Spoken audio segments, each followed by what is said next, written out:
Hello students, कैसे हो आप सब लोग। तो एक बार फिर से आपका वेलकम आपके अपने यूट्यूब चैनल के अंदर।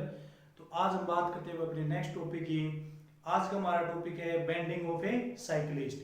कि अगर आप रोड के ऊपर साइकिल लेके जाते हो और कोई भी टर्न आ जाता है रोड के ऊपर, तो आप उसको उसके ऊपर किस तरह से टर्न करोगे साइकिल के ऊपर, तो उसके बारे में हम क्या करते हैं, बात करते हैं।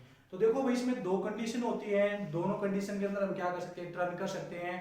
फर्स्ट हमारे पास क्या होता है कि ये हमारे पास क्या है, कोई भी एक रोड है इस टाइप से, ये हमने एक कर्व रोड ले लिया भाई। अब इसके ऊपर क्या है, कोई साइकिलिस्ट है, यानी कि ये इस तरह से क्या है भाई, साइकिल के ऊपर बैठा हुआ है इंसान। ठीक है, एक तो हम इसको क्या करते हैं, बिल्कुल सीधा रख के टर्न करवाते हैं भाई। ठीक है, जब हम इसको बिल्कुल सीधा रख के टर्न करवाते हैं, आप इमेजिन कर सकते हो कि अगर आप साइकिल के ऊपर बैठे हो और आपको साइकिल को क्या करना, टर्न करवाना है, तो आप साइकिल को बिना बेंड किए, यानी साइकिल को बिना आप एक साइड में इंक्लाइन करवा के उसको क्या करवाओगे, टर्न करवाओगे। तो अगर आप साइकिल को सीधा रख के ऐसे टर्न करवाते हो, तो आपको बिल्कुल साइकिल के ऊपर स्ट्रेट बैठना पड़ेगा। स्ट्रेट बैठोगे तो देखो उसके अंदर कोई भी इंक्लिनेशन एंगल आपका नहीं आएगा, क्योंकि आपने साइकिल को क्या कर रखा है, बिल्कुल स्ट्रेट कर रखा है। जब आप साइकिल को स्ट्रेट करते हो, तो जो आपकी जो टर्न होती है साइकिल की, वो किसके ऊपर डिपेंड करती है, वो डिपेंड करती है आपकी फोर्स ऑफ फ्रिक्शन के ऊपर भाई।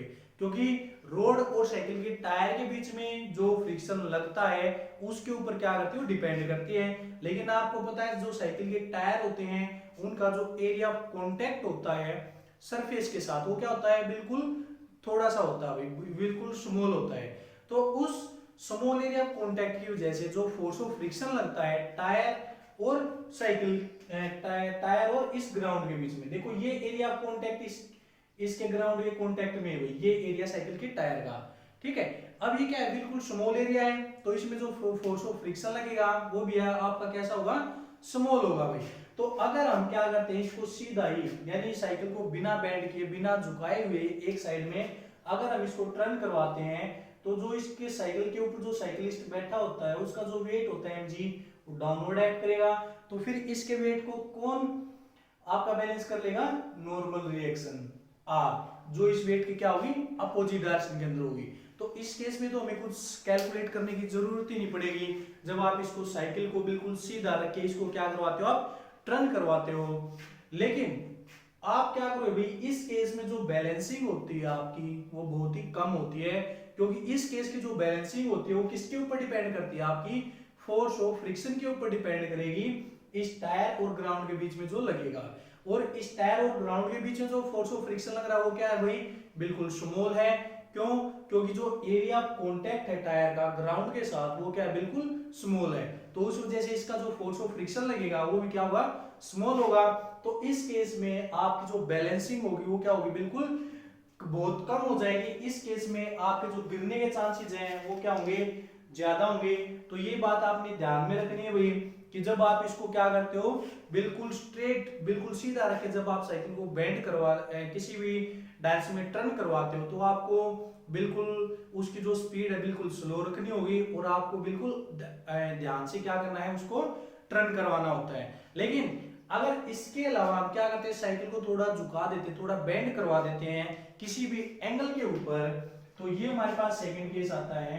ये है भाई, इसी रोड के ऊपर अगर हम साइकिल को देखते हैं, तो क्या होगा, मान लेते हैं ये इसका वर्टिकल प्लेन है, पहले बिल्कुल सीधा था, ये क्या इसका हॉरिजॉन्टल प्लेन है। ठीक है, अब इस वर्टिकल प्लेन के साथ ये क्या करेगा, कुछ एंगल बनाएगा। तो अगर मैं यहां पर इसको थोड़ा सा ऐसे इंक्लाइन करवा देता हूं भाई, इस टायर को इस तरह से,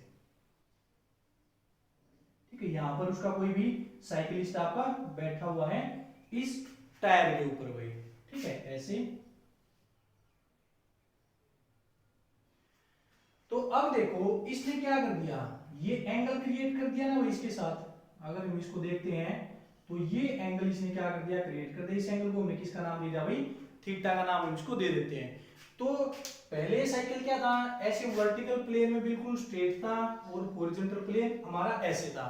ठीक है, तो इस वर्टिकल प्लेन के साथ कोई एंगल नहीं बना रहा था, वो बिल्कुल स्ट्रेट में था। लेकिन जब हमने इसको क्या किया, बेंड करवा दिया इसको टर्न करवाने के लिए, तो क्या हुआ, इसने थीटा एंगल यहां पर हमारा बना दिया भाई।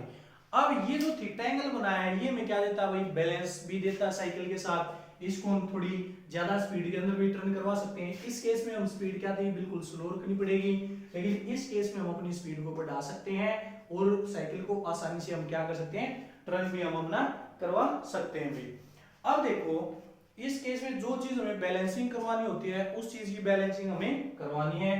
अब यहाँ पर देखो भाई, यहाँ पर जो साइकिलिस्ट बैठा होगा उसका जो वेट होगा वो कैसे एक्ट करेगा, डाउनवर्ड एक्ट करेगा। इसको मैंने किसका नाम दे दिया, mg।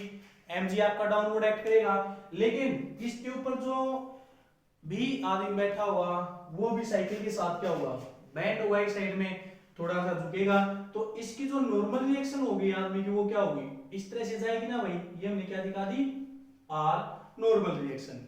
ये बात तो आपको समझ में आ गई होगी, क्योंकि देखो कोई भी जो चीज है जो नॉर्मल रिएक्शन होती है वो उसके बिल्कुल परपेंडिकुलर होती है। अब मैं खड़ा हूं तो मेरी नॉर्मल रिएक्शन क्या है, अपवर्ड डायरेक्शन में, और वेट क्या है, डाउनवर्ड डायरेक्शन में। लेकिन अगर मैं इसे थोड़ा बेंड हो जाता हूं तो मेरा वेट तो डाउनवर्ड में एक्ट करेगा, लेकिन जो नॉर्मल रिएक्शन होगी वो क्या होगी, इस डायरेक्शन में चली जाएगी फिर। ठीक है, तो जो नॉर्मल रिएक्शन होती है वो हमेशा क्या जाती है, परपेंडिकुलर जाती है, लेकिन वेट आपका हमेशा क्या होगा, डाउनवर्ड में एक्ट करेगा। ठीक है, वो इंक्लाइन वाले केस में थोड़ा सा ये एंगल के साथ आ जाता है, लेकिन इसमें हमें क्या दिखाना है, देखो जो इंसान है वो थोड़ा सा टेढ़ा हुआ है, ठीक है, इंक्लाइन में गया हुआ है, लेकिन उसका वेट तो डाउनवर्ड ही एक्ट कर रहा है ना। और उसकी जो नॉर्मल रिएक्शन अगर वैसे साइकिल हमने इतना बेंड करवाया तो इस साइकिल के साथ वो इंसान भी बेंड होगा जो इसको चला रहा है, तो इसकी नॉर्मल रिएक्शन क्या हो जाएगी, ये। अब देखो mg अपनी पर्टिकुलर पोजीशन के ऊपर है, r क्या है अपना, डिस्टर्ब है भाई, तो इसको हम क्या करेंगे, रिजोल्व करेंगे, क्योंकि mg को हमें क्या करवाना है, बैलेंस करवाना है। तो यहां से देखो जब मैं इसको कंपोनेंट के अंदर रिजोल्व करूंगा तो देखो r के दो कंपोनेंट आएंगे भाई, एक ये कंपोनेंट, क्योंकि इसके साथ क्या बनाते हैं दोनों 45 इस तरफ और 45 इस तरफ, तो ये हमारे पास r को हमने दो कंपोनेंट में रिजोल्व करवा दिया भाई। अब हमें देखना है कि जब हम इसकी रिजोल्यूशन करवाएंगे तो एंगल हमारा कहां पर बनेगा। तो देखो ये इसके साथ क्या बनेगा, ये एंगल थीटा, तो यहाँ पर क्या बनेगा, ये एंगल थीटा बनेगा आपका इसकी, क्योंकि ये क्या होगा, इसकी रिजल्टेंट होगा। तो ये हमारे पास क्या हो जाएगा, r cos थीटा हो जाएगा, और ये हमारे पास क्या हो जाएगा भाई, r sin थीटा। तो ये हमारे पास क्या जाते हैं, r के हमने दो कंपोनेंट के अंदर r को क्या करवा दिया, रिजोल्व करवा दिया भाई। नेक्स्ट हमें क्या देखना होता है, अब ये देखेंगे यहां से r cos थीटा किसको बैलेंस कर रहा है भाई, mg को। लेकिन आपने एक बात ध्यान रखनी, जब कोई चीज टर्न करती है तो उसके अंदर जो सेंट्रीपिटल फोर्स लगता है उसको आपने ध्यान में रखकर ये काम करना है, उसको आपने भूलना नहीं है। अब यहाँ पर देखो r sin थीटा किसके कोरस्पोंडिंग ये काम करेगा भाई, हमारा सेंट्रीपिटल फोर्स के। अगर सेंट्रीपिटल फोर्स होगा तभी हम क्या क्या क्या कर पाएंगे भाई, इस सर्कुलर रोड के ऊपर क्या करेंगे, टर्न कर पाएंगे। अगर सेंट्रीपिटल फोर्स नहीं होगा तो हम यहाँ पर टर्न नहीं कर पाएंगे। तो यहाँ पर जो चीज बैलेंस होती है, अब देखो इसमें हमें बताना क्या है, वेलोसिटी तो हमने पहले निकाली, इंक्लाइन प्लेन के ऊपर क्या होगी, किस तरह से जाएगी। तो इसके अंदर हमें देखना कि हम इसको किस एंगल के ऊपर इंक्लाइन करवाएं कि ये टर्न भी हो जाए और ये नीचे भी ना गिरे। ठीक है, तो इस चीज को हमें देखना है। तो यहां से हम क्या करेंगे भाई, देखो जो जो चीज जिसको बैलेंस करी है सिंपली उसको बैलेंसिंग करवाते जाओ। यहां से r cos थीटा किसको बैलेंस कर रहा है भाई, r cos थीटा बैलेंस कर रहा है हमारे किसको, mg को। इक्वेशन नंबर फर्स्ट आ गई हमारे पास ये। नेक्स्ट हमारे पास क्या है, r sin थीटा किसको बैलेंस कर रहा है भाई, r sin थीटा। देखो यहां से इसके अपोजिट में आपको कुछ भी दिखाई नहीं दे रहा, लेकिन मैंने आपको पहले ही बताया था कि जब कोई चीज टर्न करती है तो उसके अंदर एक टर्म होती है जिसको हमने नाम दिया है सेंट्रीपिटल फोर्स का, तो उसको आपने ध्यान में रखना है। तो यहां से जो r sin थीटा वो किसके कोरस्पोंडिंग काम करेगा, आपका सेंट्रीपिटल फोर्स के। क्योंकि देखो जितने भी हमने अब तक बेंडिंग वाले केस किए हैं उनके अंदर हमने सभी में क्या किया भाई, सेंट्रीपिटल फोर्स का यूज किया, तो इसके अंदर भी हम सेंट्रीपिटल फोर्स का यूज करेंगे। तो यहाँ पर r sin theta centripetal force किस तरफ लगेगा, वो भी इसी तरफ लगेगा, तो दोनों क्या होंगे, इक्वल, यानी r sin थीटा का किसके इक्वल हो जाएगा भाई, सेंट्रीपिटल फोर्स के इक्वल हो जाएगा। ये हमारे पास इक्वेशन नंबर क्या आ गई भाई, सेकंड नंबर इक्वेशन हमारे पास आ जाती है। अब देखो इक्वेशन नंबर फर्स्ट और सेकंड हमें क्या फाइंड आउट करना है, इसका एंगल, कि किस एंगल के ऊपर हम इसको इंक्लाइन करवा सकते हैं भाई। तो देखो आपने ट्रिग्नोमेट्रिक रेशियो पढ़ी है, sin थीटा cos थीटा और आपकी क्या थी टेंजेंट थीटा।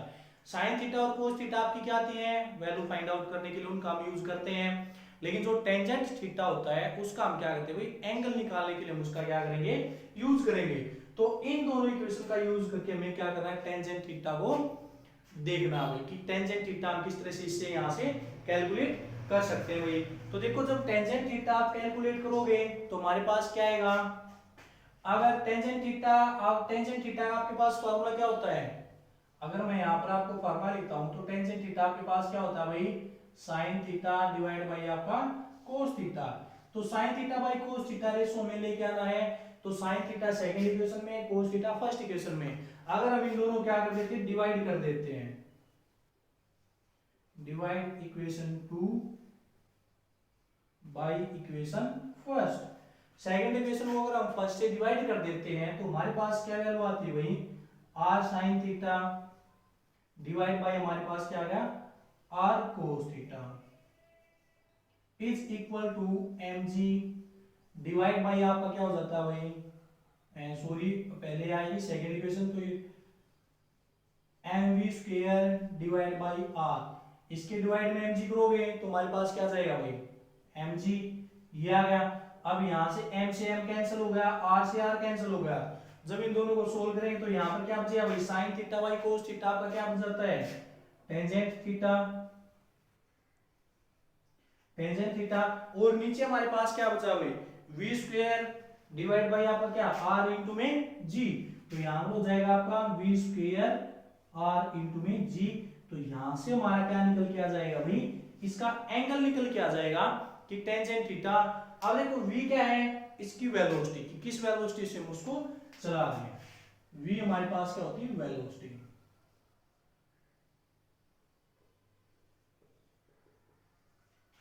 r क्या होती है भाई, रेडियस ऑफ रोड, g आपके पास क्या होती है भाई, ग्रेविटी, ठीक है। और यहां पर जो हमने m लिया था वो क्या था, मास था, किसका, इस साइकिलिस्ट का भाई, साइकिल का नहीं, जो साइकिल को चला रहा है उसका। m हमारे पास क्या है, मास ऑफ साइकिलिस्ट। तो ये चीज हमारे पास आती है। तो इन चीजों से हम क्या कर सकते हैं भाई, यहां से हमने एंगल कैलकुलेट कर लिया, और यहां से अगर आपको एंगल पता लग गया तो अब यहां से क्या कर सकते हो भाई, इसकी वेलोसिटी भी हम कैलकुलेट कर सकते हैं कि कितनी वेलोसिटी हम देंगे इस एंगल के ऊपर। अगर मान लेते हैं एंगल हमने वहां पर कितना दिया भाई, कोई भी 30 डिग्री या 45 डिग्री, जितना भी एंगल हम देते हैं, तो उससे हम यहां से v की वैल्यू निकाल सकते हैं। आर जी क्या हुआ, टेंजेंट थीटा के साथ मल्टीप्लाई हो जाएगा कि आपका, और इसका क्या हो जाएगा, अंडर रूट हो जाएगा। तो यहां से आप वेलोसिटी कैलकुलेट करोगे तो वेलोसिटी की वैल्यू आपके पास क्या हो जाएगी भाई, under the root of R G into में क्या होगा आपका, टेंजेंट थीटा। तो ये आपके पास क्या आ जाएगी भाई, वेलोसिटी निकल के आ जाएगी इसकी, कि अगर आपको एंगल पता है तो वहां से उसकी आप वेलोसिटी कैलकुलेट कर सकते हो भाई। तो ये चीजें आपने करनी है कि जब हम साइकिलिस्ट को यानी बैंड करवाते हैं साइकिल को रोड पे चलते टाइम टर्न करवाने के लिए, तो किस किस चीज की हमें क्या पड़ेगी, जरूरत पड़ेगी भाई। तो देखो यहाँ से आपका जो थीटा है वो किसके ऊपर डिपेंड करता है, तो वेलोसिटी, और दूसरा क्या, रेडियस ऑफ रोड। तो इन दोनों दोनों चीजों के ऊपर क्या करेगा, आपका डिपेंड करेगा। तो ये हमारे पास क्या था भाई, बेंडिंग ऑफ साइकिलिस्ट है। सिर्फ इसके अंदर कुछ भी नहीं है ऐसा, आपने क्या करना, कंपोनेंट को सिर्फ क्या करवाता है, बैलेंस करवाते हुए चलना है भाई। जिस तरह से आप कंपोनेंट को बैलेंस करवाओगे उसी तरह से क्या करेगा, ये आपका काम करेगा भाई। तो आज के वीडियो में हम इसी टॉपिक के बारे में बात करते हैं भाई। जैसा भी आपको टॉपिक लगे आप मुझे कमेंट करके बता सकते हैं, और साथ साथ चैनल को सब्सक्राइब करना ना भूलें। तो आज वीडियो में सिर्फ इतना ही भाई, थैंक यू।